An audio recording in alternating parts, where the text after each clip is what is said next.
Hey y'all, what's going on? Welcome back to K&A's Family Homestead. Today we got something going on. First and foremost, I want to give a big shout out to Big Blue House Homestead. With that being said, we're about to jump in the video. So stay tuned and let's go. On my mind, so say it with hope and you were sure I couldn't agree that we were meant to be, but our love is what they talk about in movies. Our love. All right, now it's been a while since I did any videos on my chickens. And so today we are actually gonna go do the chicken coop, see how it's been built, see why I built it that way, and maybe it might help you guys, create or even duplicate something similar to what I'm doing here with my girls that are loving their coop day to day. All right, so let's take a peek inside the coop. For starters, you can see the whole front, which we have a board here, which I was actually going to do that whole half side board. Because we live in the north, it gets very frigid, and that's where mostly all the wind comes from, is the bottom end. And so if I could just put a board right over that so they have some kind of protection, and maybe closes off with like a liner or some sort. But that'll be a next video. I can show you more of what I do with that. But this is pretty much the concept of having a galvanized coop to give it the most air flow as possible. And I'll tell you why. So if you notice, we have compost, and or should I say a deep bedding method, and that's what this is here. Okay, and so for the most part what happens is it gets broken down and it turns into this. Okay, and that is what I use for my garden.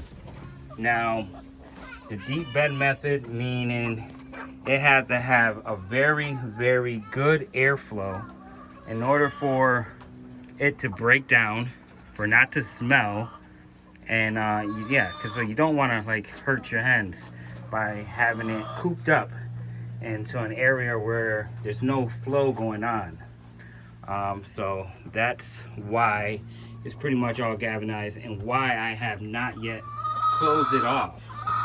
Now here, this right here on the side is pretty much a box just to give the hens a privacy when they go into, let me go under here, when they go into their nesting box. So, it's a little quiet area, and that's where they go. It's quiet, they lay their eggs, and they come out, they hop out and do their thing. I have a door right there. It's closed at the minute, or should I say it's closed at the moment, so I can come in without them going crazy. And yeah, so all my hens go in here. It's very, very official when it comes to having the deep bedding method. So yeah, so if you ever decide doing a deep bedding method, make sure that you have a coop that has a very, very good airflow. That's what that is there. This door on the side is pretty much just a door. Has nothing in it. At first I kept my meat chickens in here, and there goes a water container for winter. I go ahead and fill that bad boy up, and put a heating pad in there, and I'll keep it warm, and I use it through the winter. So here It's the other side of the box to collect the eggs. I have a broody in there that she does not want to get off those eggs, so I let her stay. But this is where I collect the eggs, so I don't have to necessarily go in the coop. Yeah, and there goes my baby boy cooking on the grill.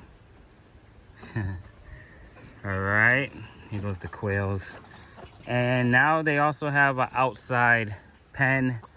I try to give them enough sand. The last time I filled the tire up with sand, they pretty much dumped it all out, and that's what they're gonna do. They're gonna scratch, they're gonna barrel into it. And then they started doing their own little barrels. Well, I don't know if I'm saying it right, but you know, they starting to do their own little holes and start cleaning off that way. Now, you need help? Okay, hold on, I'll be right back. So yes, so there goes their outside run area. So they have plenty of room to wander around, scratch for bugs and whatnot. Eventually I will be adding an additional so I can make it a little bit bigger so they have some more room. But that's what it is. I have a solar light, and that's pretty much used for any predators. Hopefully the distraction of the motion sensor light will deter them from continuing to go in. Here goes another one, and I also have one in the back. So guys, this is the way I have my coop set up. Oh yeah, I forgot to mention I have two outside pens here, and this is pretty much for the roosters. At one point we started having too many roosters on our hands, so we had to eventually start separating them, and so that's where we put them in, and we pretty much like give them away or sell them if we can, but that's what those coops are there for. But guys, that's all I got. I hope this video was helpful.